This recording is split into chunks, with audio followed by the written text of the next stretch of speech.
Electric vehicles are not widely adopted yet, but there's moves to try to bring about more adoption across the country. I think California has put in some policies to restrict gas-powered semis. Or certain types of older semi-trucks, and that's causing some problems across the country when it comes to transporting goods. But the state of California also has a measure within like 20 years or so to get rid of all combustion engines and move towards electric vehicles. Now, Illinois, there's a goal that the governor has to have a certain number of electric vehicles on Illinois roadways by 2030, but there's a policy that passed the Senate last night that would require the state of Illinois to adopt for certain state vehicles to be electric vehicles. And this was brought up by State Senator Ventura on the Senate floor last night, and here's how that debate proceeded with an explanation of the bill and what exactly this could mean for the state of Illinois. Passed historic legislation with CEJA, which moved Illinois to address the climate crisis. This bill intended to help implement our move towards zero emissions for transportation. Senate Bill 1769, as amended, requires all passenger vehicles except for law enforcement vehicles purchased or leased by any unit of state government starting on January 1st, 2030 to be zero-emission vehicles or converted to a zero-emissions vehicle. Amendments remove units of local government and law enforcement, which moves opposition to neutral. I ask for an aye vote and will happily take questions. So questions did come fast and furious. One question was from State Senator Andrew Chesney. He asked a variety of questions about where the batteries for these vehicles are going to come from and how exactly this is going to be implemented. Here's State Senator Andrew Chesney talking with Senator Ventura about her bill. Okay, and is there any human rights concerns? 70% of the cobalt that is mined in the world is coming out of the Democratic Republic of Congo, and then 80% of its industrial cobalt mineries are owned and financed by Chinese companies. Is there any concerns with the labor practices of where these batteries are going to ultimately be manufactured? Senator Ventura. I am so glad you asked that question. I hope to work with you on a few packages of how to bring manufacturers here to our state to grow the economic development in Illinois so that we can have good jobs right in our area. I look forward to working with you on that bill. Senator Chesney. But they're not here today, and your bill would require that these batteries are going to be purchased by people that either hurt other people or by countries that don't particularly care for us, and that doesn't give you any concern? Senator Ventura. The bill does not mandate where we have to buy the batteries, and we have 7 years to bring those manufacturing companies here. So again, I think working on a bill to encourage those companies to come here to Illinois would be the best path forward. So is that something that is going to happen in the 7 years if this bill ultimately does proceed and gets onto the governor's desk? Chesney also continued to talk about where the battery is going to be made and his closing remarks on this particular piece of legislation that would require the state of Illinois, certain vehicles, not emergency vehicles, but certain vehicles to have electric vehicle capabilities instead of having gas-powered capabilities. Here's Andrew Chesney. The industry isn't quite ready for this. We don't have the charging station. We don't know what the cost is, and we know where a lot of these items are sourced or from dangerous people that don't care for us. So I guess if you're okay with all that, you can go. Yes, I would encourage a no vote for the reasons that I outlined. Thank you. State Senator Neil Anderson also had some questions for the sponsor, and his line of questioning was along the lines of America First. Senator, is there any provision in this bill that would require CMS buying these vehicles for those vehicles to be made in America? And Senator Ventura. Senator Ventura. There is no provision on where they need to purchase the vehicles. Senator Anderson. Why not? Senator Ventura.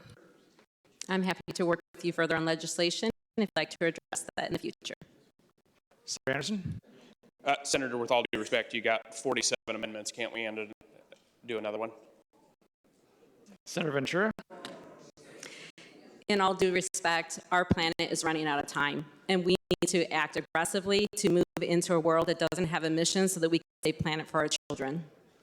Senator Anderson. To the bill. To the bill.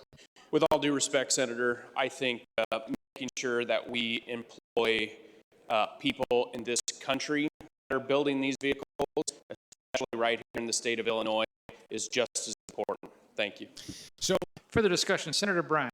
You have State Senator Neil Anderson and State Senator Andrew Chesney talking about the various applications of this to where the batteries are going to be coming from and also where the vehicles are going to be made.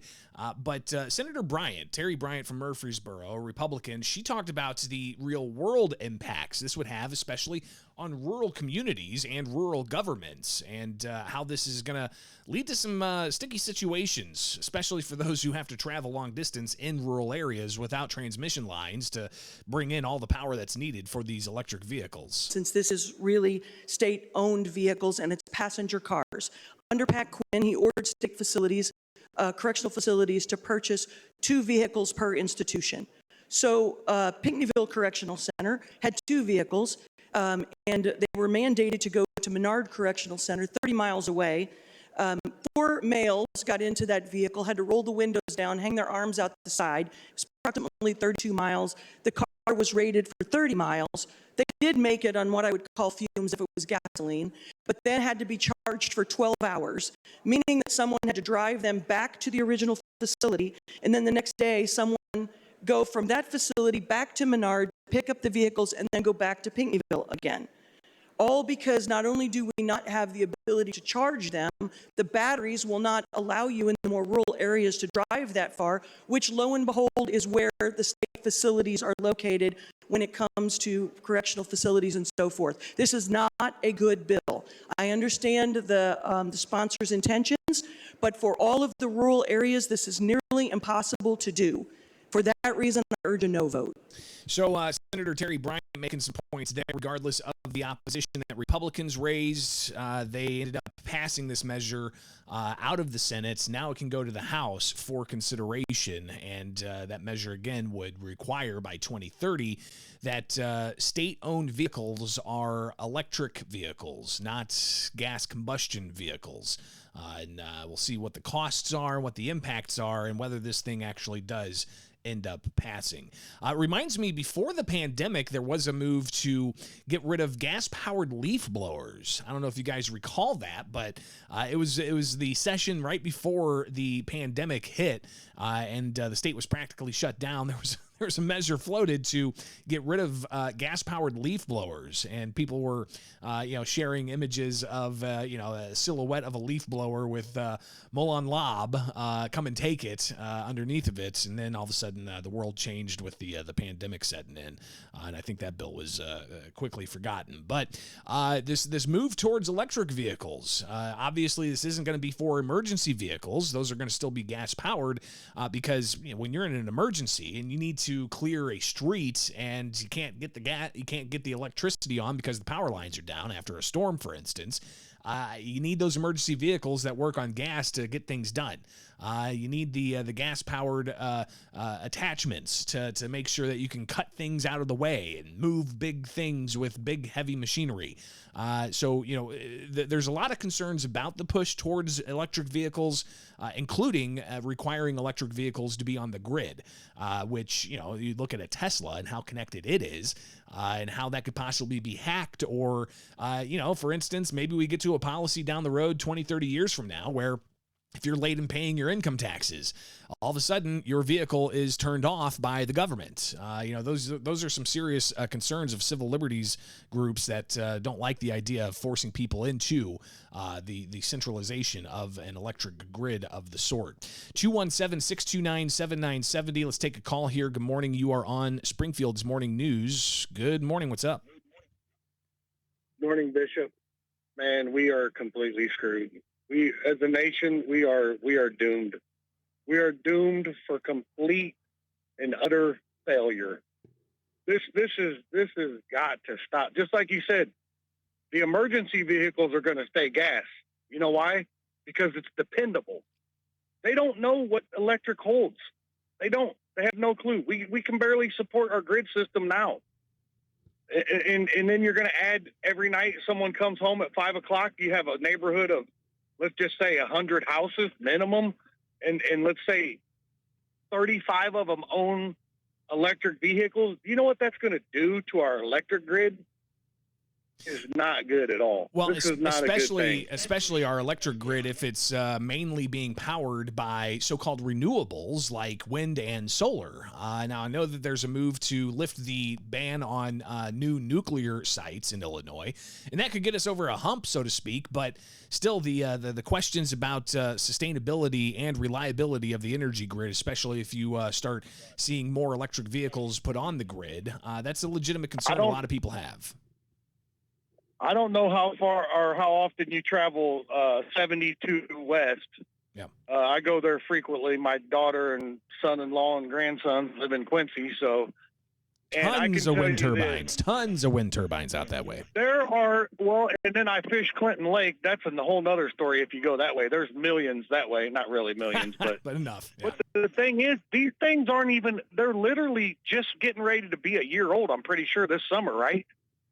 The ones on 72? Yeah, I'm not sure when they were built, year? but I mean, they're relatively new. It's either 1 or 2 years, and there are at least 7 of them. I just came back from Quincy Monday afternoon.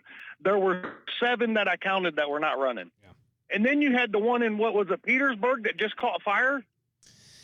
Yeah, listen, I mean, there's obviously some serious concerns and criticism of the push towards renewable energy, but that's the policy that Illinois Democrats have advanced, and we'll see just how much that needs to change in the future with concerns about energy reliability.